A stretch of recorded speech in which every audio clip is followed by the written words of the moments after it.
देखिए मेरे प्यारे बच्चों, आज हम लोग क्या करेंगे कि इलेक्ट्रोकेमिकल सेल तो पढ़ लिया था। आज थोड़ा सा न्यूमेरिकल अप्रोच पे भी हम लोग चलेंगे। सबसे पहली जो चीज वो पिछली क्लास में मैं ये पढ़ाया भी था, लेकिन तब भी एक बार ध्यान से समझ लीजिए सभी लोग। इलेक्ट्रोकेमिकल सेल जो होता है, उस इलेक्ट्रोकेमिकल सेल को हम रिप्रेजेंट करते कैसे करते हैं, सेल डायग्राम या उसका प्रेजेंटेशन कैसे करते हैं। किसी भी इलेक्ट्रोकेमिकल सेल को रिप्रेजेंट करना हो तो उसको रिप्रेजेंट करने का तरीका कुछ ऐसे है। पहले हम इधर एनोड की तरफ होने वाले चेंज को लिखते हैं, बीच में दो लाइनें बनाते हैं और दूसरी तरफ कैथोड के होने वाले चेंज को लिखते हैं। ये जो डबल लाइन आपने वर्टिकल लाइन बनाया है, कोई पूछे कि ये डबल वर्टिकल लाइन क्या रिप्रेजेंट करते हैं तो आप कहोगे कि ये डबल, हाँ वेरी गुड, ये डबल वर्टिकल लाइन जो होते हैं ये सॉल्ट ब्रिज को रिप्रेजेंट करते हैं। आप अगर डैनियल सेल की बात करो तो प्रेजेंटेशन ऊपर दिख रहा है। आपको मालूम था कि डैनियल सेल में एनोड पे ऑक्सीडेशन हो रहा था। ऑक्सीडेशन कौन कर रहा था? जिंक। कैसे? Zn से Zn2 प्लस में कन्वर्ट हो रहा था, तो वो चेंज यहां दिखा दिया गया। कैथोड पे Cu2 प्लस इलेक्ट्रॉन को गेन करके क्या हो रहे थे? कॉपर में कन्वर्ट हो जा रहे थे। इलेक्ट्रॉन का चेंज यहां नहीं लिखते हैं, बाकी कौन किस में चेंज हो रहा है एनोड पे और कौन किस में चेंज हो रहा है कैथोड पे, वो पूरा का पूरा प्रेजेंटेशन कर दिया जाता है। कभी कभी प्रेजेंटेशन में हम जो सेल पोटेंशियल क्रिएट होता है उसकी वैल्यू भी हम लोग कभी कभी लिख देते हैं। ठीक, ये बात नंबर एक।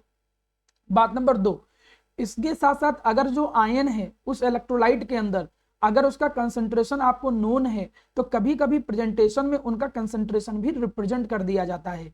इस तरीके से प्यारे बच्चों इलेक्ट्रोकेमिकल सेल को क्या करते हैं? रिप्रेजेंट करते हैं। ये बात याद रखिएगा। किसी भी प्रेजेंटेशन, इलेक्ट्रोकेमिकल सेल के प्रेजेंटेशन से हम कंप्लीट इक्वेशन लिख सकते हैं और कंप्लीट इक्वेशन सबको लिखना आना चाहिए, क्योंकि न्यूमेरिकल में वो काफी ज्यादा यूज होगा। कैसे? जैसे हमने कहा कि हम डैनियल सेल ना लेके कोई दूसरा ले लें, जरूरी थोड़ी डैनियल के अंदर जिंक और कॉपर होता है, हम कोई दूसरा ले लेते हैं भाई इलेक्ट्रोड। अगर दूसरा इलेक्ट्रोड ले लोगे तो दूसरा वो इलेक्ट्रोकेमिकल सेल की कैटेगरी में रहेगा केवल।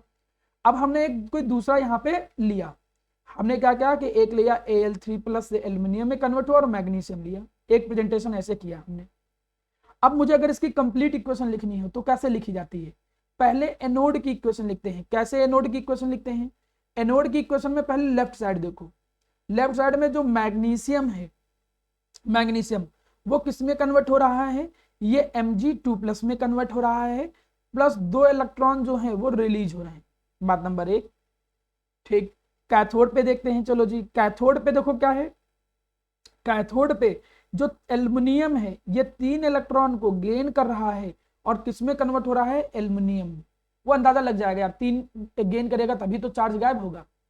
अब अगर तुम्हें कंप्लीट इक्वेशन लिखनी होती तो तुम्हें कुछ नहीं करना था, बस इन दोनों इक्वेशन को जोड़ना होता, उसे बोलते हैं टोटल रिएक्शन। लेकिन यहां पे बस थोड़ा सा बदलाव इसलिए आएगा क्योंकि इसमें इलेक्ट्रॉन इक्वल नहीं दिख रहे हैं जैसा तुम देख रहे हो। अगर इलेक्ट्रॉन इक्वल होते, दो ऊपर होते दो नीचे होते, सीधे दो दो कट कर देते, आंसर आ जाता। लेकिन मैंने पिछली क्लास में यह भी बताया कि अगर इलेक्ट्रॉन इक्वल ना हो तो इनको इक्वल करो। इक्वल करने के लिए आप सुटेबल नंबर से मल्टीप्लाई करोगे। लीनियर इक्वेशन में ऐसा सीखा है, जैसे 3 से तुम पूरी इक्वेशन को मल्टीप्लाई करोगे तो ये इक्वेशन कुछ ऐसे कन्वर्ट हो जाएगी। यहाँ पर 6 इलेक्ट्रॉन आ जाएंगे। इसको 2 से मल्टीप्लाई करोगे, देखो नंबर ऑफ इलेक्ट्रॉन क्या हो गए? इक्वल हो गए। In both half cell reaction, इनको हम क्या कहेंगे? हाफ सेल रिएक्शन कहेंगे, क्योंकि एक तरफ हाफ सेल में ऑक्सीडेशन हो रहा है, एक हाफ सेल में रिडक्शन हो रहा है। अब जब यहां पर तुम ये इलेक्ट्रॉन देखो इक्वल है, कट हो जाएंगे left and right hand side, तो जितने इलेक्ट्रॉन कट होके इक्वल होके कटते हैं वही एन की वैल्यू होती है, जो कि आगे चल के एन फैक्टर कहलाएगा। जैसे आपने कट करके वैल्यू लिखा, आपने देखा कि आपको पूरी कंप्लीट इक्वेशन जो है वो मिल गई है। वो कंप्लीट इक्वेशन क्या था? 3Mg प्लस 2Al3 प्लस, और वो दे क्या रहा है? वो दे रहा है 3Mg2 प्लस प्लस 2 एल्यूमिनियम। इस तरीके से कभी भी कोई कंप्लीट इक्वेशन लिखा जाता है। इसमें एक बार जनरली और कॉमन ये देखी जाती है कि जो प्रॉपर इलेक्ट्रोड होते हैं वो प्रॉपर इलेक्ट्रोड सॉलिड की फॉर्म में रहते हैं और जो आयंस होते हैं वो एक्वस की फॉर्म में रहते हैं। ये नॉर्मल प्रेजेंटेशन है। आप लोगों को अंदाजा लगा कि मैं किसी भी इलेक्ट्रोकेमिकल सेल को रिप्रेजेंट कैसे करूंगा। पहले एनोड, दो वर्टिकल लाइनें, फिर कैथोड। एनोड पे ऑक्सीडेशन वाला चेंज, कैथोड पे रिडक्शन वाला चेंज। इस तरीके से चीजें प्रॉपर रिप्रेजेंट की जाती हैं। यहां तक की बातें आप लोगों ने पढ़ा था। अब हम उसके आगे थोड़ा सा आते हैं और समझने की कोशिश करते हैं। प्यारे बच्चों, मेरे सामने एक टॉपिक है, यह है रिवर्सिबिलिटी ऑफ डैनियल्स। कभी कभी मैं देखा हूं कि 1 नंबर में ये टॉपिक स्कूलों में आता है, केवल ऐसे लिख देंगे कि what is mean by reversibility of Daniels है। अब मेरी बात समझो सभी लोग, यहां पर जो तुम डायग्राम देख रहे हो वो डैनियल सेल है। क्यों डैनियल सेल है? देखो, इधर एनोड का काम जिंक कर रहा है, कैथोड का काम कॉपर कर रहा है। एक बात सभी बच्चे बिल्कुल अच्छे से दिमाग में बैठा लें कि करंट केवल और केवल तभी फ्लो कर सकता है, बोले तो इलेक्ट्रॉन केवल और केवल तभी फ्लो कर सकता है जब जिन टर्मिनल से इलेक्ट्रॉन का फ्लो होना है उनके बीच में पोटेंशियल डिफरेंस हो। जैसे पानी को अगर फ्लो कराना है, इफ वाटर को हमको फ्लो कराना है तो लेवल में डिफरेंस चाहिए, लेवल में डिफरेंस होगा तो पानी फ्लो करेगा, सेम लेवल में होगा पानी नहीं फ्लो करेगा।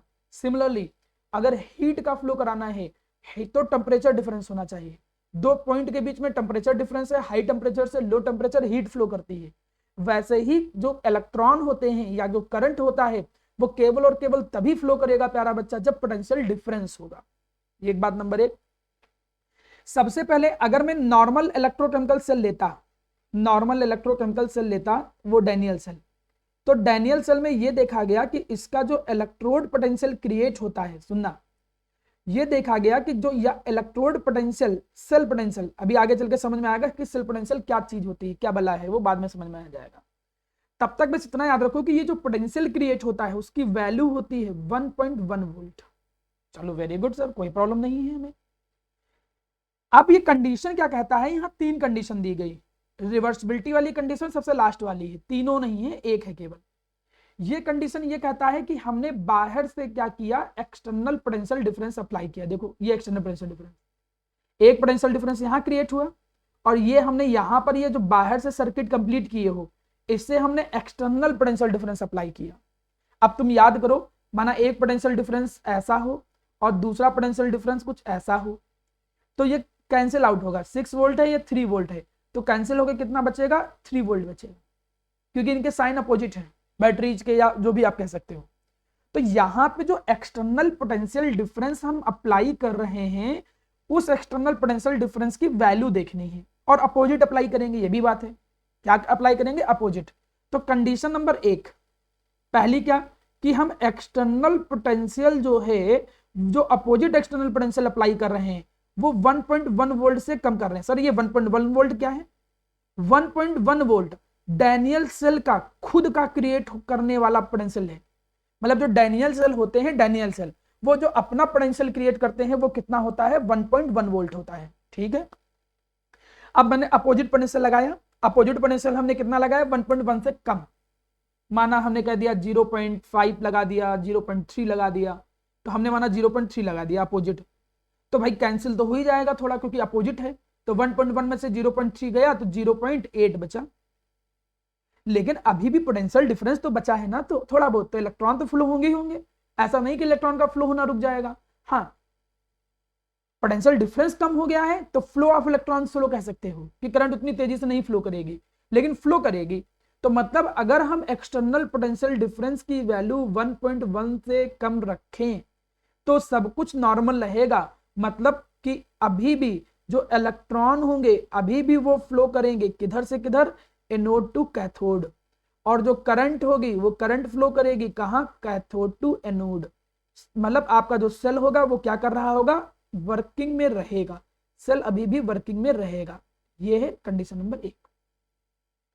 कंडीशन नंबर 2, कंडीशन नंबर 2 है कि एक्सटर्नल पोटेंशियल डिफरेंस की वैल्यू अगर हम कितनी कर दें, एक्सटर्नल पोटेंशियल डिफरेंस की वैल्यू जो हम बाहर से अप्लाई कर रहे हैं वो 1.1 वोल्ट के इक्वल कर दें। किसके इक्वल, जितना बैटरी का था, जैसे बैटरी है, इस बैटरी का जितना पोटेंशियल था उसका अपोजिट ही उतना कर दें, तो पोटेंशियल डिफरेंस की वैल्यू कितनी बचेगी, 0। भाई इधर इधर वाले की भी वैल्यू 1.1 वोल्ट है, जो अपोजिट का है वो भी 1.1 वोल्ट है, तो जो रिजल्टेंट निकालोगे, रिजल्टेंट कितना निकलेगा, 1.1 माइनस 1.1, 0 वोल्ट। यार अब तो पोटेंशियल डिफरेंस की वैल्यू खत्म, अब जब पोटेंशियल डिफरेंस की वैल्यू खत्म हो जाएगी तो इलेक्ट्रॉन का जो फ्लो हो जाएगा वो स्टॉप हो जाएगा, no electron will flow. Current का जो फ्लो होगा स्टॉप हो जाएगा, करंट नहीं फ्लो करेगी। सेल जो हो जाएगा वो डेड हो जाएगा या नॉट वर्किंग, वो जो होगा वो वर्क नहीं करेगा। देखिए हम 3 कंडीशन बता रहे हैं, कोई जरूरी नहीं कि वो अंदर से पूछ ले क्वेश्चन। ऐसे कहे कि अगर हम डैनियल सेल में एक्सटर्नल पोटेंशियल अपोजिट 1.1 वोल्ट के इक्वल रखते हैं अपोजिट, तो क्या होगा? तो आप कहोगे सेल विल नॉट वर्क, क्योंकि जो टोटल पोटेंशियल डिफरेंस है वो 0 हो जाएगा, तो सेल जो होगा वो काम नहीं करेगा। तीसरी एंड लास्ट कंडीशन जो कि मेन है, तीसरी एंड लास्ट कंडीशन ये कहता है, यही मेन है, वो ये कहता है कि अगर हम एक्सटर्नल पोटेंशियल डिफरेंस जो है उसकी वैल्यू जो अपोजिट थी वो 1.1 वोल्ट से ज्यादा कर दे, जितना सेल है उससे ज्यादा पोटेंशियल दे दे और वो भी अपोजिट, तब तो कहानी पलट गई। इस समय क्या हो जाएगा? Cell will reverse. ऐसी कंडीशन में जो सेल होगा वो रिवर्ट हो जाएगा, क्योंकि पोटेंशियल डिफरेंस तुमने बदल दिया। भाई अगर हमने कहा कि ऐसे समझो, हमने कहा इधर हाई टेम्परेचर था इधर लो था, तो high to low heat flow हो रही थी। हमने इधर हाई कर दिया इधर लो कर दिया, अब हीट इधर से इधर फ्लो करने लगेगी। यही काम यहां हुआ है। नियम यह कहता है कि अगर एक्सटर्नल पोटेंशियल डिफरेंस की वैल्यू हम 1.1 वोल्ट से ज्यादा कर दें तो ऐसी कंडीशन में जो सेल होता है वो रिवर्स हो जाएगा, सेल विल बी रिवर्स। मतलब इलेक्ट्रॉन का जो फ्लो होगा अब कहां से कहां होगा? Cathode to anode. और जो करंट का फ्लो होगा अब वो भी पलट जाएगा, अब वो एनोड टू कैथोड होगा। डायरेक्शन ऐसे भी पूछ सकता है वो आपसे, 1 नंबर में क्वेश्चन देगा, कहेगा बताओ जरा कि क्या होगा if we apply opposite potential difference greater than 1.1 volt into the Daniell cell, then what will be the direction of flow of electron. तो कैथोड टू एनोड और करंट की एनोड टू कैथोड, मतलब सेल जो हो जाएगा वो reverse हो जाएगा। And this condition is known as reversibility of the cell. अगर कभी रिवर्सिबिलिटी ऑफ सेल पूछे तो आप कहोगे कि रिवर्सिबिलिटी ऑफ सेल तब होता है जब ये कंडीशन देते हैं, और इस कंडीशन में सेल जो होता है वो रिवर्स हो जाता है, और इसी कंडीशन को क्या कहते हो? Reversibility of Daniell cell. उम्मीद करता हूं बहुत छोटा सा सिंपल सा टास्क है, कोई कठिन नहीं है। रिवर्सिबिलिटी ऑफ सेल का मतलब जो अपोजिट पोटेंशियल डिफरेंस है उस अपोजिट पोटेंशियल डिफरेंस की वैल्यू 1.1 वोल्ट से ज्यादा करोगे तो सेल रिवर्स हो जाएगा, करंट और इलेक्ट्रॉन दोनों के फ्लो की डायरेक्शन चेंज हो जाएगी। इस कंडीशन को तुम एक नाम देते हो रिवर्सिबिलिटी ऑफ द सेल। चलिए किसी को कोई डाउट है पूछ सकता है, अदरवाइज मैं आगे बढ़ रहा हूं, ध्यान दीजिए। अब यहां पर एक अच्छा नया टॉपिक आया है, इस कंडीशन को समझिएगा। इसको कहते हैं इलेक्ट्रोड पोटेंशियल। कई किताबों में इलेक्ट्रोड पोटेंशियल की डिफिनेशन ऐसे लिखी हुई है जो हमने लिखा है। क्या लिखा है? It may be defined as tendency of an element या electrode, tendency of an element या फिर इलेक्ट्रोड टू लूज और गेन इलेक्ट्रॉन। कोई इलेक्ट्रोड कितना आसानी से तरीके से इलेक्ट्रॉन को लूज या गेन करता है, इसी टेंडेंसी को इलेक्ट्रोड पोटेंशियल बोलते हैं। ये बुक में डिफिनेशन लिखा है, लेकिन पर्सनली मुझको ये डिफिनेशन उतनी पसंद नहीं है। हम बच्चों को दूसरी डिफिनेशन बताते हैं, वो थोड़ा रिलेटेबल भी है प्लस थोड़ा समझने में आसान भी है। ऐसे समझो, हमने कहा कि जब तुमने डैनियल सेल लिया था, सभी लोग ध्यान दीजिए, तो डैनियल सेल में इलेक्ट्रोड हम लोग लिए थे। कोई बताएगा कि डैनियल सेल में कौन सा इलेक्ट्रोड लिए थे? लेफ्ट साइड बिल्कुल सही बच्चों।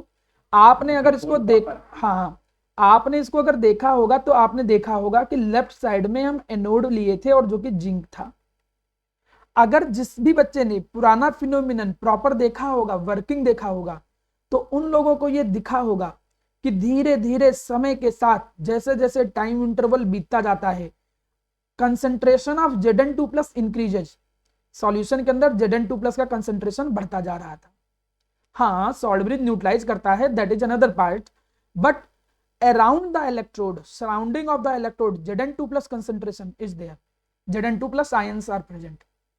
अच्छा जी, Zn2+ आयन यहां थे, आपको ये भी दिख रहा होगा, क्या दिख रहा था? आपको ये भी दिख रहा था कि इस इलेक्ट्रोड पे इलेक्ट्रॉन एक्युमुलेट हो रहे थे, इस इलेक्ट्रोड पे इलेक्ट्रॉन एक्युमुलेट हो रहे थे। तो तुम क्या देख रहे हो? तुम देख रहे हो कि एक तरफ निगेटिव चार्ज आ रहा है, जहां पर इलेक्ट्रोड पे निगेटिव चार्ज कलेक्ट हो रहा है, तो दूसरी तरफ उसकी सराउंडिंग में किसका कलेक्शन हो रहा है? पॉजिटिव चार्ज का। तो जब दो अपोजिट चार्ज यहां आएंगे तो ऑब्वियस सी चीज है कि इनके बीच में क्या क्रिएट होगा? पोटेंशियल डिफरेंस जरूर क्रिएट होगा। और वही जो पोटेंशियल डिफरेंस है, मैं उसी को एक नाम दूंगा इलेक्ट्रोड पोटेंशियल। जिस भी इलेक्ट्रोड और उसके आयन, मैं उसी के आयन क्यों बोल रहा हूं? क्योंकि जिंक था तो जिंक के आयन, कॉपर था तो सराउंडिंग में कॉपर के आयन दिखेंगे। तो आप डिफिनेशन बदल सकते हो, आप डिफिनेशन ऐसे भी कह सकते हो, electrode potential can be defined as the potential difference. ये आसान भी है, डिफिनेशन समझ में भी आती है। Electrode potential can be defined as the potential difference between the electrode, जो भी इलेक्ट्रोड है वो, and its ions in the solution, its ions in the solution. मतलब जो भी पोटेंशियल डिफरेंस है किसी भी इलेक्ट्रोड का और उसके जो आयंस हैं सॉल्यूशन के अंदर, उसी पोटेंशियल डिफरेंस को, यहां जो पोटेंशियल डिफरेंस क्रिएट होगा उसी को बोलोगे इलेक्ट्रोड पोटेंशियल। बात खत्म। मतलब पोटेंशियल डिफरेंस किसके बीच का? इलेक्ट्रोड, जो भी इलेक्ट्रोड था, जो इलेक्ट्रोड था वो, और जो उसके सराउंडिंग में आयंस हैं, इनके बीच में जो पोटेंशियल डिफरेंस क्रिएट होगा, उस पोटेंशियल डिफरेंस को तुम क्या नाम दोगे? Electrode potential difference. इलेक्ट्रोड और उसके आयन के बीच में पोटेंशियल डिफरेंस। ये हुई बात है इलेक्ट्रोड पोटेंशियल की। अब समझो सर इलेक्ट्रोड कौन सा लें, एनोड या कैथोड? उस बेसिस पे इसके दो डिवीजन हो जाएंगे। अगर वो इलेक्ट्रोड एनोड है तो हम उसे कहेंगे क्या? अगर वो एनोड है इलेक्ट्रोड, तो एनोड पे हो क्या रहा था? ऑक्सीडेशन। वहां जो पोटेंशियल डिफरेंस क्रिएट होगा उसको पढ़ेंगे ऑक्सीडेशन पोटेंशियल, ये भी समझो। और अगर वो इलेक्ट्रोड है कैथोड और उसके सराउंडिंग में जो आयन थे उनके बीच में जो पोटेंशियल डिफरेंस क्रिएट होगा, तो उस पोटेंशियल डिफरेंस को हम क्या कहेंगे? Reduction potential. मतलब ये जो इलेक्ट्रोड पोटेंशियल है वो अब से हम लोग दो तरीके से पढ़ेंगे, एक को पढ़ेंगे ऑक्सीडेशन पोटेंशियल, दूसरे को पढ़ेंगे रिडक्शन पोटेंशियल। ऑक्सीडेशन पोटेंशियल क्या चीज है? ऑक्सीडेशन पोटेंशियल का मतलब, ऑक्सीडेशन पोटेंशियल का मतलब हो गया कि इलेक्ट्रोड जहां पे ऑक्सीडेशन हो रहा था वो और उसके आयन के बीच में जो पोटेंशियल डिफरेंस है। और रिडक्शन पोटेंशियल डिफरेंस का मतलब जो कैथोड है और जो उसके आयन है उनके बीच में पोटेंशियल डिफरेंस। इनका प्रेजेंटेशन भी समझो प्यारा प्यारा बच्चा। ऑक्सीडेशन पोटेंशियल को मेरे प्यारे बच्चों हम ऐसे अब शॉर्टकट से रिप्रेजेंट किया करेंगे कुछ इस तरीके से, ई ऑक्सीडेशन, डी के ऊपर एन, ऐसे रिप्रेजेंट करेंगे। अब से मैं रिडक्शन पोटेंशियल को ऐसे लिखा करूंगा, आर ई रेड। तो जहां भी ई रेड लिखूं तो समझ जाना रिडक्शन पोटेंशियल की बात कर रहे हैं सर। जहां मैं ई ऑक्सीडेशन लिखूं समझ जाना कि सर ऑक्सीडेशन पोटेंशियल की बात कर रहे हैं। अब कुछ बातें समझो, नई नई चीजें। एक बात नंबर एक, क्या बात नंबर एक? कि जो ऑक्सीडेशन पोटेंशियल है और रिडक्शन पोटेंशियल है दोनों इक्वल होते हैं मैग्नीट्यूड में, बट अपोजिट साइन। सर इस बात का क्या मतलब है? मतलब अगर तुम्हारे सामने कोई सेल है और उस सेल में इस इलेक्ट्रोड की मैं बात करूं, इसका अगर तुम्हें ऑक्सीडेशन पोटेंशियल पता है, हमने कहा कि इसका ऑक्सीडेशन पोटेंशियल कितना है? 0.5 वोल्ट, एक एग्जांपल के तौर पे कि यहां पे ऑक्सीडेशन पोटेंशियल कितना है? 0.5 वोल्ट। तो नियम ये कहता है कि अगर यहां पर ये एलिमेंट रिडक्शन का काम करता या यहां पर रिडक्शन होता तो उसी के रिडक्शन पोटेंशियल की वैल्यू भी हम लिख सकते थे और वो उसी के अपोजिट साइन के इक्वल हो, बस इतना है। सेम ही एलिमेंट का, अलग दूसरा अलग नहीं बात कर रहा हूं। अगर एल्युमिनियम है, एल्युमिनियम का ऑक्सीडेशन पोटेंशियल है 5 वोल्ट, तो इसका रिडक्शन पोटेंशियल कितना होगा? -5 वोल्ट। किसी इलेक्ट्रोड का अगर ऑक्सीडेशन पोटेंशियल है -3 वोल्ट, तो उसका ऑक्सीडेशन पोटेंशियल +3 वोल्ट होगा।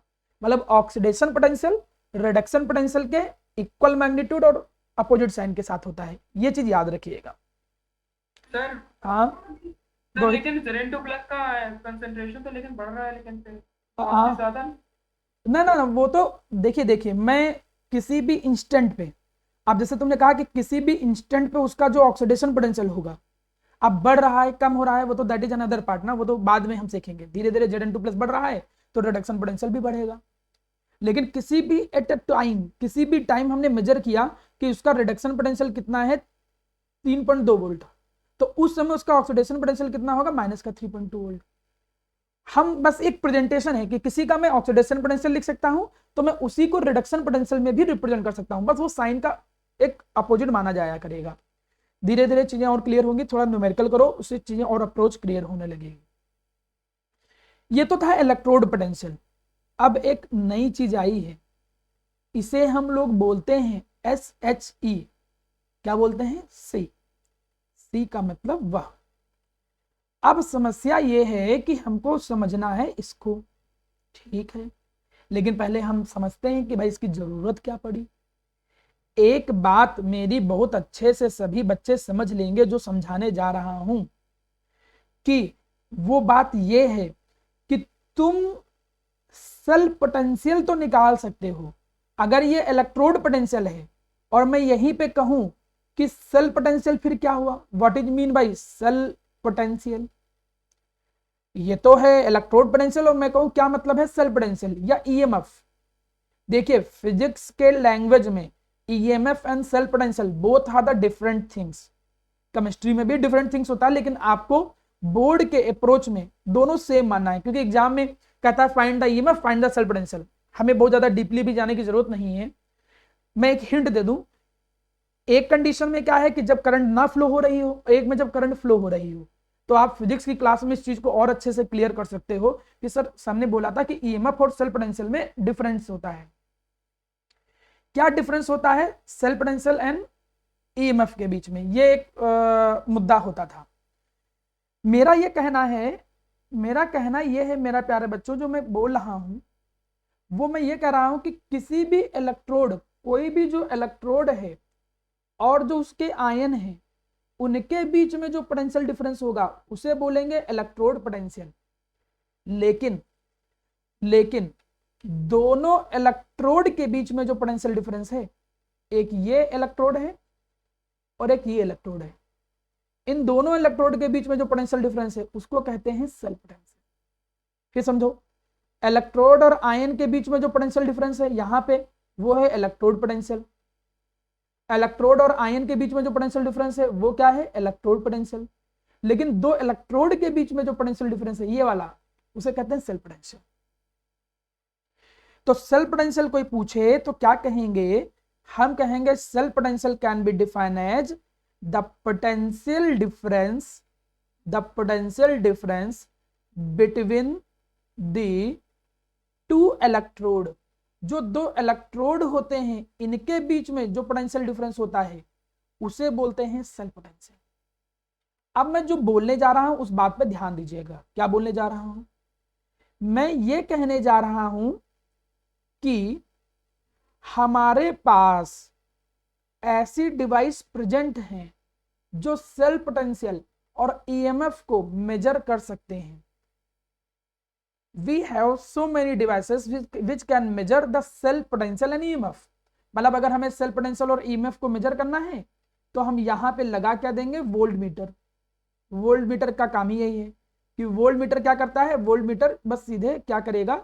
दोनों के बीच में जो पोटेंशियल डिफरेंस है उसको मेजर कर लेगा। लेकिन प्यारे बच्चों, बट मतलब लेकिन हमारे पास we have no any direct device. आपके पास कोई ऐसी डायरेक्ट डिवाइस नहीं है विच कैन मेजर, जो क्या कर सके मेरा प्यारा बच्चा? मेजर कर सके किसको? Measure two electrode potential. ऐसी कोई डिवाइस ही नहीं है जिससे हम इलेक्ट्रोड पोटेंशियल मेजर कर पाए। मतलब यहां और यहां इनके आयन और इलेक्ट्रोड के बीच में जो पोटेंशियल डिफरेंस क्रिएट हुआ है इसको कैसे मेजर करेंगे? इसके लिए कोई डिवाइस नहीं है। इन दोनों के बीच में जो डिफरेंस है वो मेजर किया जा सकता है वोल्ट मीटर लगा के। जब ये प्रॉब्लम आई कि हम इलेक्ट्रोड पोटेंशियल को मेजर ही नहीं कर सकते हैं, तब हम लोगों ने यूज किया एक रेफरेंस इलेक्ट्रोड। देखो एक्चुअली मैं कहना क्या चाहता हूं मेरा प्यारा बच्चा, मैंने ये बोला कि तुम इलेक्ट्रोड पोटेंशियल तो नहीं मेजर कर सकते हो, ये नहीं मेजर कर सकते हो, लेकिन डिफरेंस मेजर कर सकते हो, you can measure the difference. तो जब डिफरेंस मेजर कर सकते हो तो क्यों ना कुछ ऐसा किया जाए कि इधर कोई हम रेफरेंस इलेक्ट्रोड लगा दें। रेफरेंस इलेक्ट्रोड का मतलब जिसकी वैल्यू तुम्हें पता हो। अब इसकी वैल्यू तो तुम्हें पता है, डिफरेंस तुम मेजर कर सकते हो, तो ये वैल्यू भी नोन कर लोगे, सीधी चीज है, बिल्कुल पता चल जाएगी भाई। रेफरेंस इलेक्ट्रोड नाम ही है रेफरेंस, जिसकी वैल्यू पता हो, और डिफरेंस निकाल सकते हो, तो डिफरेंस में रेफरेंस वाली की वैल्यू रखोगे तो उधर वाली की वैल्यू आ जाएगी। ये बिल्कुल वैसे है जब हम नॉर्मल मेजरिंग बैलेंस करते हैं। मेजरिंग बैलेंस में क्या है, एक तरफ हम किलो रखते हैं, 2 किलो, 3 किलो, 5 किलो, एक रेफरेंस ही तो क्रिएट कर रहे हैं। इधर हमने एक रेफरेंस लिया भाई, इधर 5 किलो रेफरेंस है, उसके रिस्पेक्ट में दूसरी चीज को मेजर कर रहे हैं। बिल्कुल वैसे ही यहां पर भी है। तुम अगर इलेक्ट्रोड पोटेंशियल को निकालना चाहते हो तो तुम्हें उसके बगल में रखना पड़ेगा क्या, रेफरेंस इलेक्ट्रोड। रेफरेंस इलेक्ट्रोड तुम्हें उसके बगल में रखना पड़ेगा, वही रेफरेंस इलेक्ट्रोड है SHE। मतलब तुमसे अब कोई पूछे कि भैया, बेटा, मुन्ना, SHE क्या होता है, क्लास में कोई पूछे, स्कूल में कोई पूछे, तो तुम सीधे सीधे कह सकते हो आसान भाषा में कि सर SHE जो होता है ये एक रेफरेंस इलेक्ट्रोड होता है। ये एक रेफरेंस इलेक्ट्रोड होता है जिससे हम इलेक्ट्रोड पोटेंशियल की वैल्यू को फाइंड कर सकते हैं, जिससे हम इलेक्ट्रोड पोटेंशियल की वैल्यू को फाइंड कर सकते हैं, सीधा सा चीज। क्योंकि इलेक्ट्रोड पोटेंशियल को फाइंड करने का कोई डायरेक्ट तरीका था नहीं। अब जब डायरेक्ट तरीका था नहीं तो हमको रेफरेंस इलेक्ट्रोड यूज करना पड़ेगा, और यहां पे रेफरेंस इलेक्ट्रोड का काम कौन करता है, SHE। हम SHE से इलेक्ट्रोड पोटेंशियल जो होगा वो निकाल ले जाएंगे। चलिए आगे बढ़ते हैं। जिन बच्चों की पुरानी क्लास छूटी हुई है, फिर मैं बोल दूं कि जो पिछली क्लास हुई है और जो आज की क्लास होगी वो दोनों जुड़ी हैं एक दूसरे से। पिछली नहीं करोगे तो आज की नहीं समझ में आएगी, लेकिन जो कल लेक्चर होगा वो बिल्कुल अलग होगा, वो सबको समझ में आएगा। तो जैसे है, अगर आज आपको कुछ बिल्कुल नए बच्चे कोई बैठा हो जिसको आज की क्लास में नहीं समझ में आ रही, तो कल की क्लास समझ में आएगी। 2 लेक्चर में पुराने प्रोवाइड कर दूंगा, ठीक। चलिए ध्यान दीजिए, मैं ये कह रहा हूं कि SHE जो होता है ये एक रेफरेंस इलेक्ट्रोड है जिसको साइंटिस्ट ने बनाया रेफरेंस के तौर पे, जिससे हम क्या कर सकते हैं, हाफ सेल पोटेंशियल या इलेक्ट्रोड पोटेंशियल को मेजर कर सकते हैं। We can measure the half cell potential या इलेक्ट्रोड पोटेंशियल। सर ये SHE होता क्या है, SHE में कुछ है नहीं। SHE में बस एक देखो ग्लास ट्यूब है उल्टी, और उस ग्लास ट्यूब के अंदर एक प्लेटिनम का वायर डाल दिया गया है, और ऊपर से एक प्लेटिनम की फॉइल डाल दी गई, ये प्लेटिनम की फॉइल डाल दी गई है। मैं एक बात और बताऊं, इस प्लेटिनम की फॉइल के ऊपर किया क्या जाता है, प्लेटिनम के ही हाइड्रोजन, प्लेटिनम के ही जो पार्टिकल होते हैं बारीक पाउडर, मतलब हम प्लेटिनम पाउडर इसके ऊपर चिपका देते हैं। क्या चिपका देते हैं, प्लेटिनम पाउडर। कोई पूछे क्यों सर प्लेटिनम पाउडर चिपका देते हैं, तो आप कहोगे कि अगर कोई एक सीधी सीधी प्लेट ऐसे है, ठीक, तो उसका सरफेस एरिया केवल इतना ही रहेगा। लेकिन अगर उसके ऊपर हम माना हेमी स्पेरिकल फॉर्म में कुछ डॉट लगा दें, मतलब वो पाउडर कुछ डॉट की फॉर्म में रहेगा, मतलब प्लेटिनम पाउडर हम यहाँ चिपका देते हैं, ब्लैक प्लेटिनम कोटिंग कर देते हैं, उससे फायदा क्या होता है, उससे फायदा ये होता है कि सरफेस एरिया बढ़ जाएगा। अच्छा कैसे, तुम खुद सोचो, अगर एक कोई प्लेन जगह है, यहाँ पर ये ऐसे प्लेन जगह है, उस उतने का सरफेस एरिया देखो, और उसकी जगह पर कोई एक हेमीस्फीयर है, तो हेमीस्फीयर में सरफेस एरिया ज्यादा बढ़ जाएगा। तो वहां पर हम उसकी सरफेस के ऊपर, प्लेटिनम की सरफेस के ऊपर प्लेटिनम कोटिंग कर देते हैं, छोटे छोटे छोटे छोटे डॉट। कोटिंग का मतलब यानी कि पेंट जैसा छोटे छोटे पाउडर कोटिंग कर देते हैं। कोई पूछे क्यों कोटिंग करते हो, तो कहोगे कोटिंग करने से यह फायदा रहता है कि सरफेस एरिया इंक्रीज हो जाता है।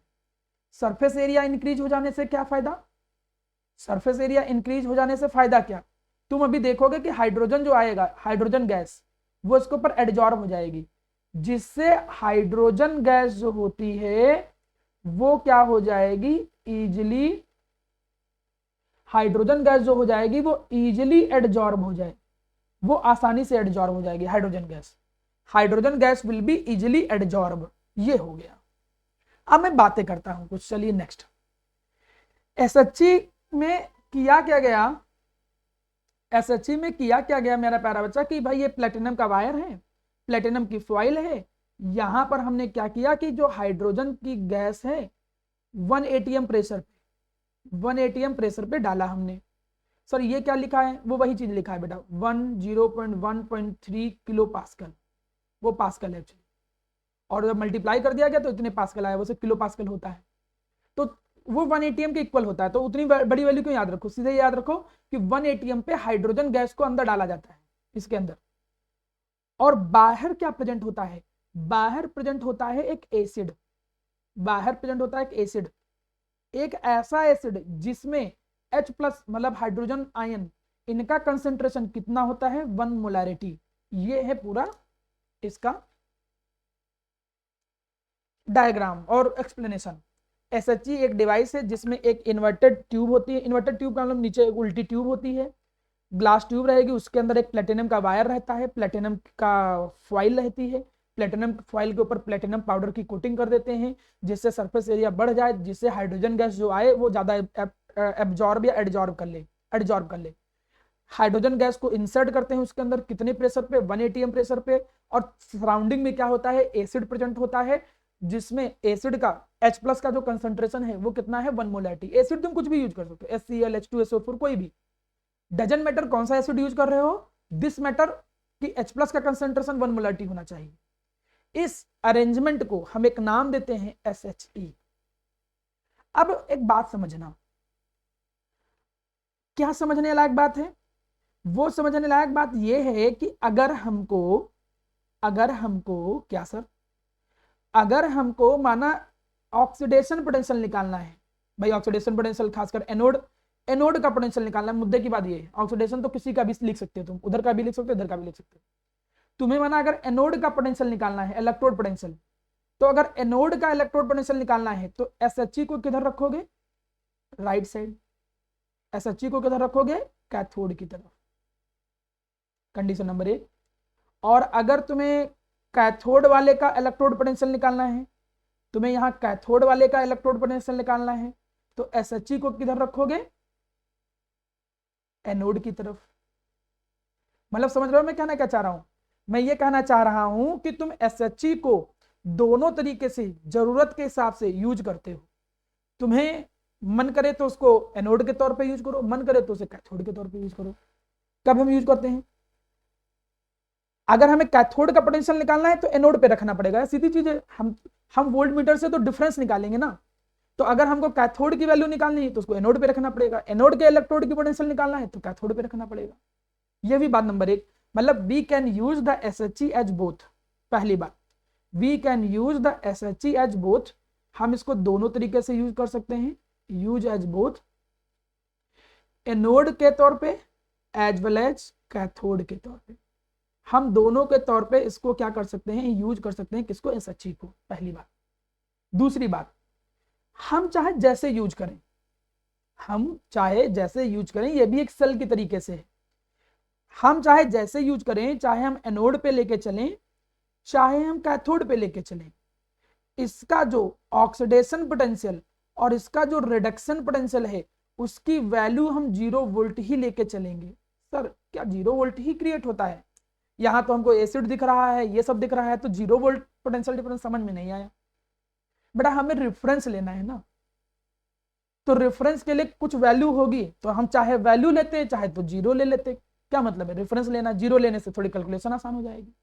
ये कहानी बिल्कुल वैसे है जैसे मैं कहूं स्केल है, अब स्केल की रीडिंग हम 0 से लेते हैं, 0 से लेते हैं, यहां से इस टर्म से लेते हैं, यहां से कोई भी रीडिंग ले रहे हैं, अब माना स्केल टूट गई तो 2 पे टूटी, और 2 पे टूटी तो हम 2 को भी 0 तो मान सकते हैं ना, हम भाई 2 को 0 मान ले तब भी रीडिंग कर लेते हैं।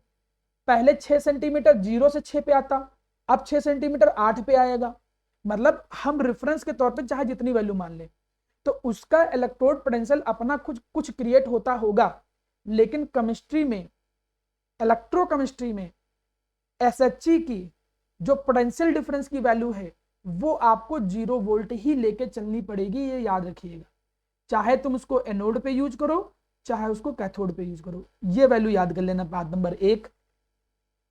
बात नंबर नेक्स्ट बात मैं ये कहना चाहता हूं बच्चों, इसकी इक्वेशन तुम्हें पता होनी चाहिए, ये बहुत अच्छी और जरूरत वाली चीज बताने जा रहा हूं। अगर वो एनोड के तौर पे यूज होता है, कौन, SHE, तो एनोड पे ऑक्सीडेशन होता है। तो ये SHE के अंदर ऑक्सीडेशन कैसे होगा? SHE के अंदर ऑक्सीडेशन कुछ ऐसे होगा कि ये जो H2 है ये कन्वर्ट होगा 2H+ में और 2 इलेक्ट्रॉन रिलीज करेगा। मतलब एनोड पे ऑक्सीडेशन होगा और ऑक्सीडेशन कुछ ऐसे किया करेगा। मैं इक्वेशन लिखूंगा, मैं कहूंगा SHE की इक्वेशन लिखो, ये एनोड का यूज हो रहा है, एनोड पे कैसे इक्वेशन लिखी जाएगी, तो आप ऐसे लिखोगे, ऑक्सीडेशन का मतलब लॉस ऑफ इलेक्ट्रॉन, और SHE में जो एनोड होगा वो H2 2H+ + 2 इलेक्ट्रॉन में टूटेगा। कैथोड की इक्वेशन, कैथोड पे रिडक्शन होता है, तो कैथोड में जो H+ के आयन है, ये आयन, ये जो H+ के आयन है ये इलेक्ट्रॉन को गेन कर रहे हैं और H2 बना दे रहे हैं, ये रिडक्शन कर रहा होगा। तो तुमको SHE के एनोड की इक्वेशन पता होनी चाहिए, कैथोड की इक्वेशन पता होनी चाहिए, क्योंकि हमने पहले ही बोला है यार SHE को तुम चाहे एनोड पे यूज करो चाहे कैथोड पे यूज करो, पोटेंशियल डिफरेंस 0 रखेंगे। एनोड पे यूज करेंगे तो ऑक्सीडेशन कर होगा वहां पे, और ऑक्सीडेशन में वो इक्वेशन यूज हो रही होगी।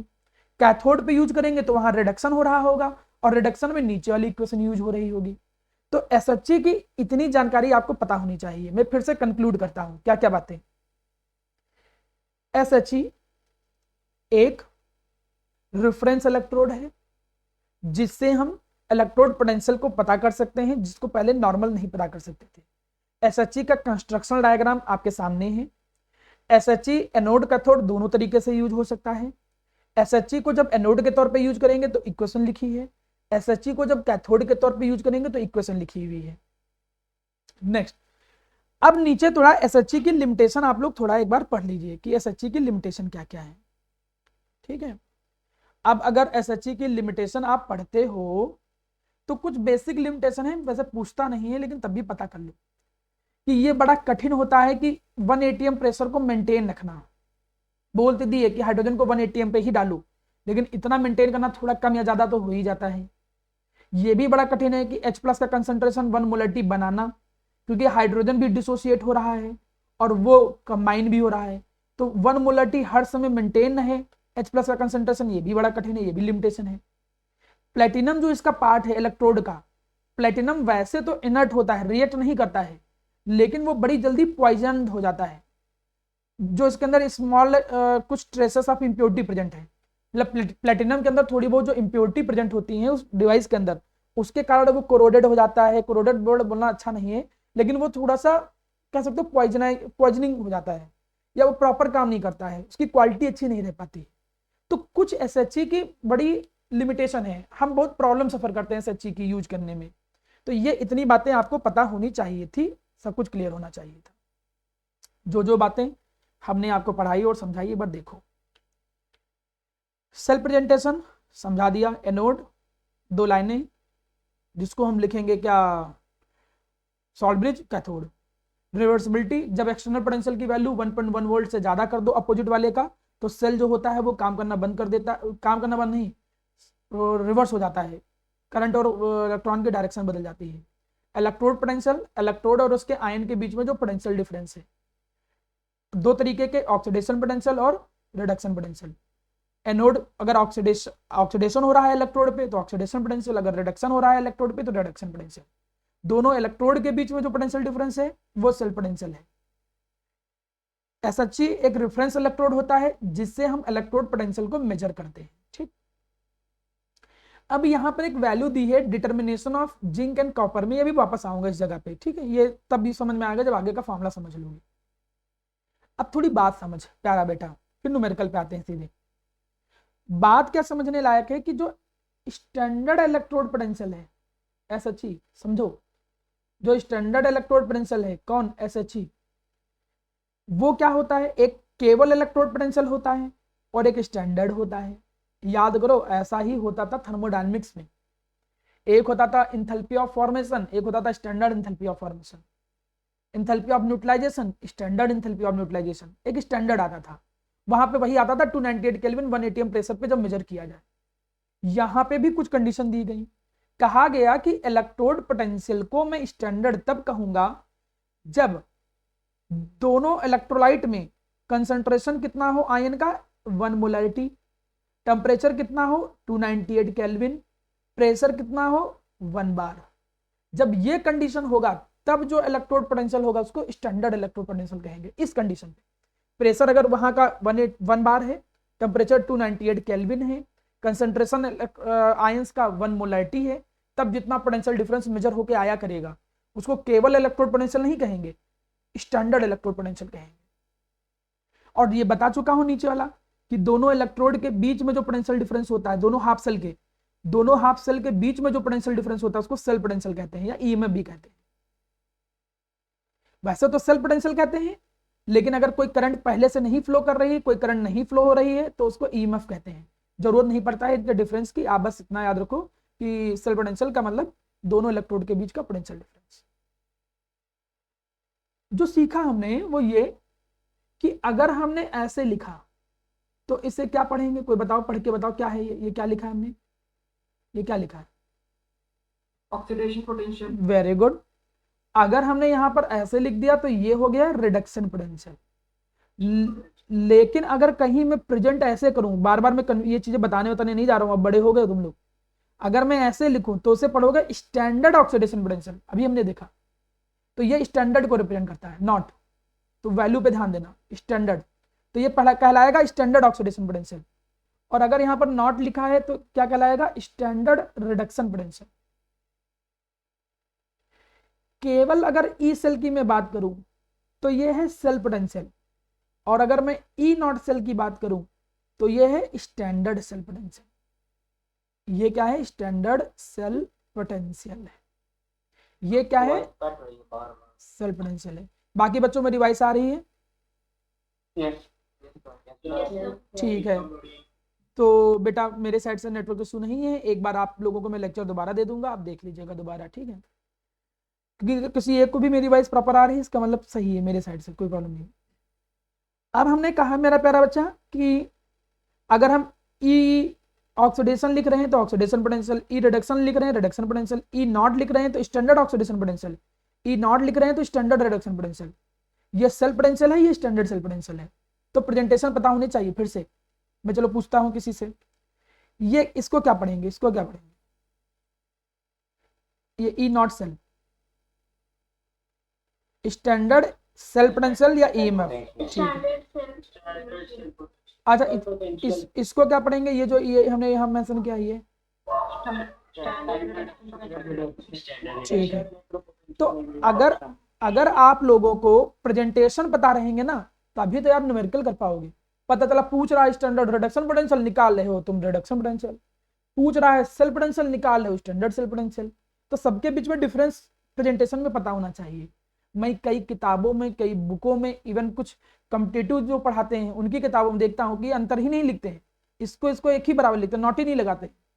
गलत चीज है ये, तो ये चीज आपको पता होनी चाहिए। आगे चलते हैं,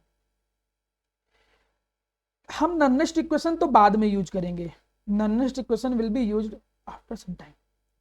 मैं एक फॉर्मूला लिखना चाहूंगा, बुक में, किताबों में 1000 फॉर्मूले लिखे मिलते हैं, 1000 नहीं तो वैसे ही कह दिया तो वो बोलने के लिए 2-3-4 फॉर्मूले लिखने मिलते हैं, लेकिन आप लोग केवल और केवल एक फॉर्मूला याद करोगे बिना कोई कंफ्यूजन के। वो ये फॉर्मूला याद रखोगे कि अगर तुम्हें निकालना हो स्टैंडर्ड सेल पोटेंशियल, पहले ये सीखो, अगर तुम्हें निकालना है स्टैंडर्ड सेल पोटेंशियल तो उसका एक ही फॉर्मूला तुम लिखोगे, क्या? ई नॉट रिडक्शन ऑफ कैथोड, मतलब जो कैथोड वाला इलेक्ट्रोड है उसके रिडक्शन पोटेंशियल की वैल्यू, उसमें से क्या घटा दोगे? ई नॉट रेड ऑफ एनोड। बस, और कोई मतलब ही नहीं। किताबों में कहीं ऑक्सीडेशन की वैल्यू से, रिडक्शन की वैल्यू से पता नहीं क्या क्या लिखे हुए हैं, बस तुम्हें यही लिखना। सर एनोड पे तो ऑक्सीडेशन होता है, वहां रिडक्शन क्यों लिखा हुआ है? सर एनोड पे तो ऑक्सीडेशन होता है, बता, सुनो, अब एनोड पे ऑक्सीडेशन लिखा है तो रिडक्शन क्यों लिखा है? क्योंकि बेटा किसी का अगर ऑक्सीडेशन पोटेंशियल होगा तो क्या तुम रिडक्शन पोटेंशियल नहीं निकाल सकते? माइनस साइन करके लिखते हो खाली। तो मैं कैसे अप्लाई करोगे वो भी सिखाऊंगा, आप उसके लिए बिल्कुल निश्चिंत रहो, वो मेरा टास्क है। आप केवल और केवल ये फॉर्मूला याद रखोगे कि अगर तुमसे कोई पूछने को कहे कि how we will find standard cell potential, पहले ये पता करना सीखो, फिर उसी की मदद से तुम और कुछ पता कर पाओगे। ठीक, कोई पूछे कि स्टैंडर्ड सेल पोटेंशियल कैसे निकालेंगे, तो स्टैंडर्ड सेल पोटेंशियल का मतलब होता है स्टैंडर्ड रिडक्शन पोटेंशियल जो होता है कैथोड का, में से स्टैंडर्ड रिडक्शन पोटेंशियल जो होता है एनोड का, उसको घटा दोगे। अब ये क्या है, कैसे करेंगे, अप्लाई कैसे करेंगे, चलिए उन पे आते हैं हम लोग, थोड़ा सा सीखते हैं फिर बढ़ते हैं।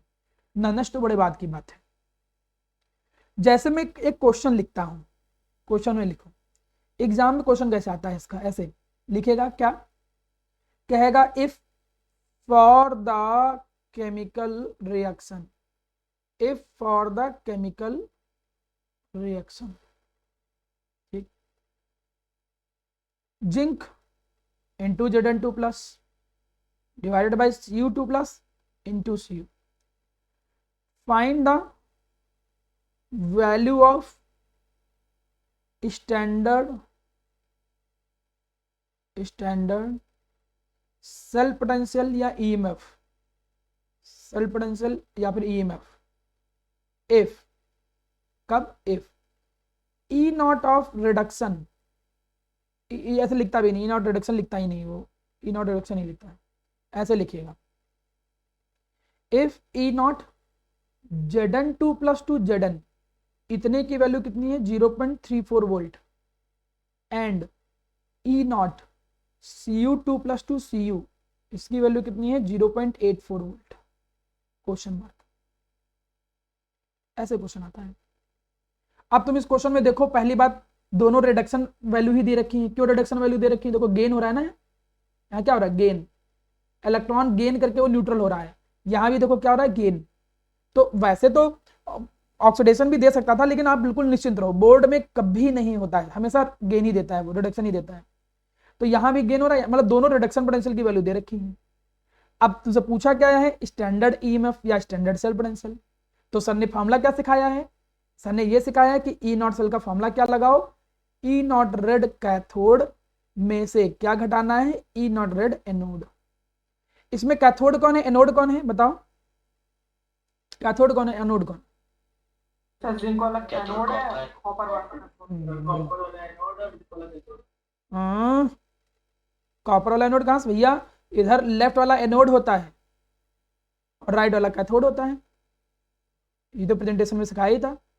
तो प्रेजेंटेशन से अंदाजा लग जाएगा कि भाई ये कॉपर है, ये एनोड है, तो ये समझ गए कि ये किसकी वैल्यू है, ये रिडक्शन।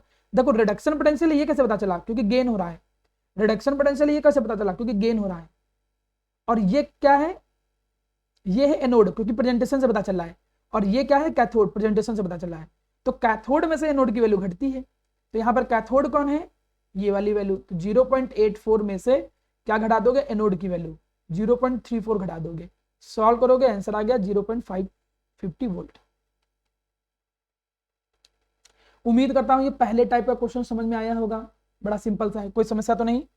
जो राइट साइड वाला हो, जो राइट साइड वाला वो कैथोड, हाँ बोलो,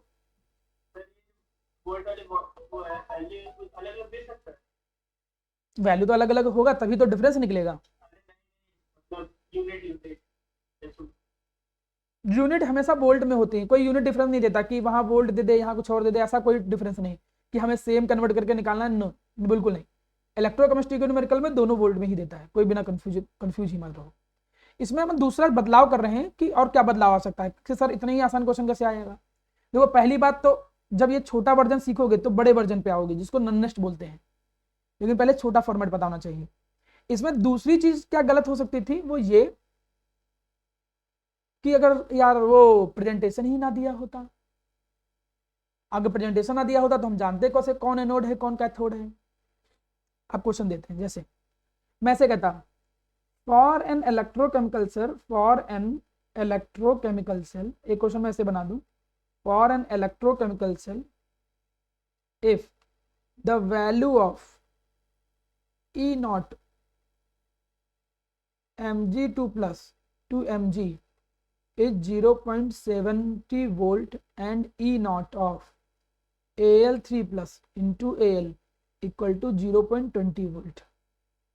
Find the value of standard EMF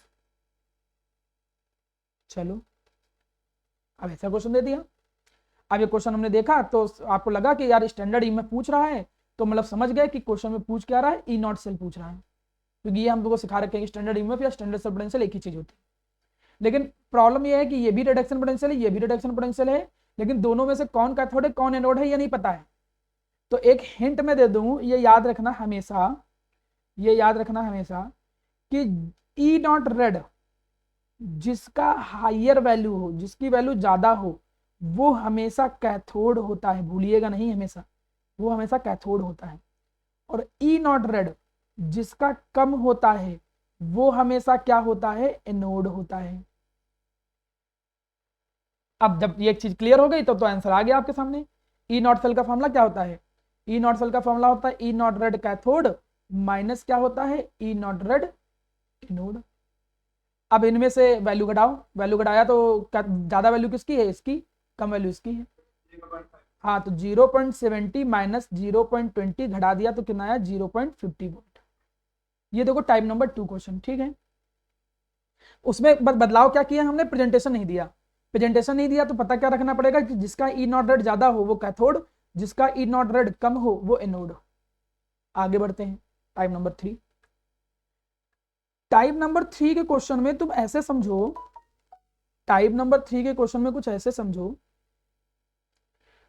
वो स्टैंडर्ड ईएमएफ नहीं पूछता है, ये क्वेश्चन थोड़ा बदल देता है। जैसे मैं क्वेश्चन ऐसे बदलूं, मैं कहूं for an electrochemical cell, for an ये तुम लोगों को करना है, ध्यान दीजिएगा, फॉर एन इलेक्ट्रोकेमिकल सेल, मैं अपने अकॉर्डिंग बना रहा हूं ये क्वेश्चन, देखता हूं कितने ज्यादा तुमने अडॉप्ट किया चीजें। For an electrochemical cell if the value of E naught red, sorry, E naught of Zn2 plus 2Zn equal to दिया है 0.40 volt and E naught of Cu2 plus दिया गया माइनस का 60 वोल्ट, माइनस का 60 volt, then find whether cell is spontaneous or not, working or not, feasible or not, मतलब cell spontaneous है कि नहीं है। अब ये क्वेश्चन दे देता है, मतलब उसमें ई नॉट सेल नहीं पूछता, अब ये क्वेश्चन कुछ इस तरीके देता है। इस क्वेश्चन में एक बात ये याद रखना, क्या याद रखना, कि तुमको निकालना होता है ई नॉट सेल ही निकालना होता है, बस ये ध्यान रखना। ई नॉट सेल जो तुम निकालोगे, अगर उसमें ई नॉट सेल की वैल्यू पॉजिटिव है तो हम कहेंगे कि सेल जो है वो स्पॉन्टेनियस है, तो हम कहेंगे कि जो सेल है स्पॉन्टेनियस है, या फिर हम क्या बोलेंगे कि वो फीजिबल है। लेकिन अगर ई नॉट सेल की जो वैल्यू है वो माना निगेटिव निकल के आ गई, तो जो सेल होगा वो क्या हो जाएगा, नॉन स्पॉन्टेनियस, बात खत्म। तो तुमको निकालना है ई नॉट सेल, चलिए निकालिए सभी लोग ई नॉट सेल। मैं अटेंडेंस ले रहा हूं, देखता हूं, -0.20 और लोगों को निकालने दो।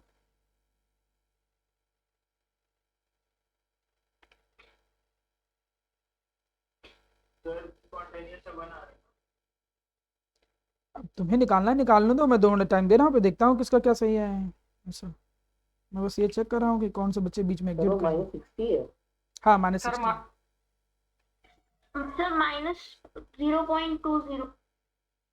-0.20 सर नॉट चलो अच्छा देखते हैं। अब हम चलो जी, चलो देखते हैं, देखा ध्यान दो। पहली बात मेरे रंग बिरंगे बच्चों, ऐसा वो एग्जाम में नहीं करेगा, जो हमने किया है वो ये कि ये देखो रिडक्शन पोटेंशियल है ही नहीं, तो फॉर्मूला तुम लगा ही नहीं पाओगे। ये क्या है, ऑक्सीडेशन पोटेंशियल, क्योंकि लॉस हो रहा है। ये रिडक्शन है क्योंकि गेन हो रहा है। ठीक, आपके बोर्ड में हमेशा गेन ही देगा, लेकिन मैंने बदला है केवल, आपको ये चीज ध्यान देनी चाहिए थी यहाँ पे कि यार ये तो ऑक्सीडेशन पोटेंशियल है, तो रिडक्शन पोटेंशियल की वैल्यू कैसे लिखोगे फिर, बताइए। हाँ साइन बदल दोगे, बस तो आपने लगाया, very good, E naught cell का फॉर्मूला लगाया, क्या लगाया, E naught red cathode minus क्या लगाया, E naught red anode, formula लगा दिया। अब जब फॉर्मूला लगाया तो कैथोड की वैल्यू, अच्छा इसका रिडक्शन वैल्यू लिखना पड़ेगा तुम्हें। अब रिडक्शन वैल्यू अब ऐसे लिख दो गेन वाला, तो ये प्लस का 0.60 वोल्ट हो गया, प्लस का 0.60 वोल्ट हो गया। अब जब ये प्लस का 0.60 वोल्ट हो गया तो अब इन दोनों में ज्यादा कौन है, ये रिडक्शन वाली ज्यादा है कि ये ज्यादा है, तो ये ज्यादा हो गया रिडक्शन, क्योंकि कंपेयर तो हम रिडक्शन वैल्यू करते हैं ना। तो ये जब ये ज्यादा हो गया तो 0.60 में से 0.40 घटाया, आंसर आया प्लस का 0.20 वोल्ट। मतलब अगर ई नॉट सेल प्लस आ रहा है तो इसका मतलब सेल स्पॉन्टेनियस है, मतलब ये क्या हो जाएगा, स्पॉन्टेनियस, मतलब जो सेल है वो क्या है, फ्यूजिबल है। वही क्वेश्चन अलग अलग तरीके से पूछता है। देखो सेम क्वेश्चन, मैंने अभी कोई हायर लेवल की चीजें नहीं सिखाई, अभी तो मैं बस खाली ई नॉट सेल ये फॉर्मूला यूज करना सिखा रहा हूं, खाली ये वाला फॉर्मूला बस। आप कभी कंफ्यूज मत होना, आपके स्कूल में भले टीचर दूसरा फॉर्मूला बताए, क्योंकि ऑक्सीडेशन रिडक्शन, रिडक्शन ऑक्सीडेशन अलग अलग फॉर्मूले बनते हैं, लेकिन हम हर क्वेश्चन इसी फॉर्मूले से करेंगे, क्योंकि जितने फॉर्मूले तुम एक्स्ट्रा याद रखोगे उतना कंफ्यूजन क्रिएट होगा। जब एक ही फॉर्मूले सब हो सकता है तो क्यों फिर हम क्यों कंफ्यूज हो प्लस माइनस साइन को लेके। तो देखो 3 टाइप हमने आपको सिखाए। अब ये वाला क्वेश्चन बताओ जल्दी से, चलो ये वाला क्वेश्चन कर लीजिएगा सभी लोग। पहला क्वेश्चन, कौन यहां पर है बताओ, एनोड कौन है कैथोड कौन है, पहले ये बताओ। अच्छा या एनोड कौन है कैथोड कौन है,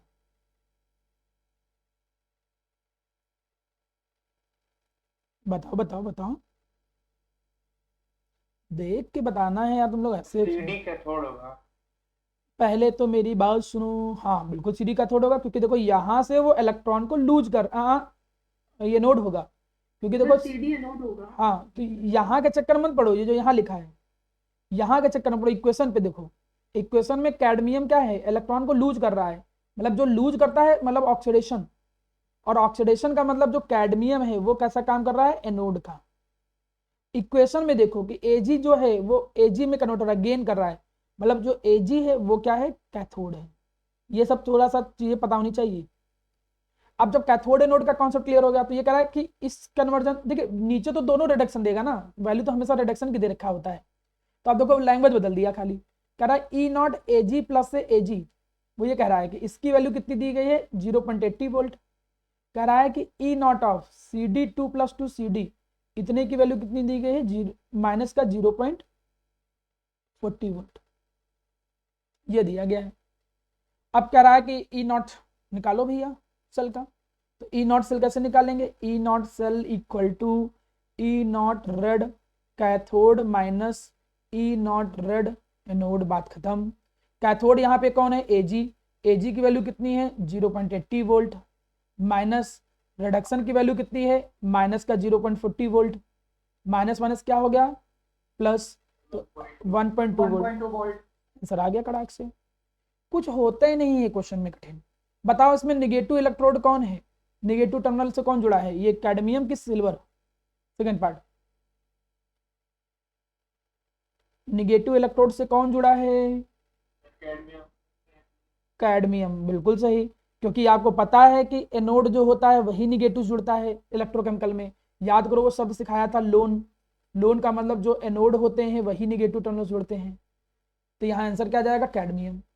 तो आज एक छोटे टाइप वाले क्वेश्चन, छोटे टाइप वाले क्वेश्चन का मतलब ई नॉट सेल निकालना, स्टैंडर्ड ईएमएफ निकालना, स्टैंडर्ड, देखिए एक होता है जिसमें तुम्हें निकालना होगा सेल पोटेंशियल, स्टैंडर्ड नहीं लिखा होगा, उसको हम पता करेंगे इससे, इसको बोलते हैं नॉनेस्ट इक्वेशन। लेकिन स्टैंडर्ड वाली जो वैल्यू होती हैं, जो देखो मैंने 2 टाइप के क्वेश्चन कराए हैं, आप अपनी बुक में जाके एक बार देख सकते हो इस तरीके के क्वेश्चन। अगर ये छोटे वाले क्वेश्चन आपको समझ में आ जाएंगे तो बाकी चीजें भी समझ में आएंगी, बिल्कुल कठिन नहीं होती है। चलिए मैं बाकी चीजों पे भी थोड़ी समझा ही देता हूं, ध्यान दो, अभी मेरे पास टाइम है, आराम समझ में आ जाएगा। अब ये नॉनेस्ट इक्वेशन किस लिए यूज होती है, चलो जी ये समझते हैं कि भाई नॉनेस्ट इक्वेशन काहे के लिए यूज होती है, किस लिए यूज होता है, क्या रीजन है। याद रखना न्यूमेरिकल में अगर किसी ने पूछा स्टैंडर्ड वैल्यू निकालो ई नॉट सेल, तो आपको पता है कि ई नॉट सेल का फॉर्मूला हमारे सामने लिखा है, सर ने बता रखा है, ई नॉट रेड कैथोड माइनस क्या करो, ई नॉट रेड एनोड, बात खत्म। लेकिन अगर न्यूमेरिकल में स्टैंडर्ड के अलावा किसी अदर कंडीशन पे पूछे तब नॉन स्टिक इक्वेशन यूज होता है। मतलब इक्वेशन में माना वो पूछे ई नॉट ऑफ इलेक्ट्रोड निकालो, ऐसे कह दे ई नॉट ऑफ इलेक्ट्रोड निकालो, या वो कहे कि E naught of the cell निकालो, तब तो तुम ये फॉर्मूला यूज करोगे, यही फॉर्मूला यूज करोगे। लेकिन अगर वो केवल ई सेल निकालने को कहता है, ऐसी कंडीशन में तुम क्या करोगे, नॉन स्टिक इक्वेशन यूज करोगे। नेक्स्ट क्लास जो हमारी होगी वो केवल और केवल नॉन स्टिक इक्वेशन के एप्लीकेशन और उसका यूज कैसे करते हैं केवल उसी पे होगा। आप पूरा लेक्चर पढ़ के ईमानदारी से तैयार करके आइए, ठीक है। सभी लोग मेहनत करिए। हाँ बोलिए, एक मिनट।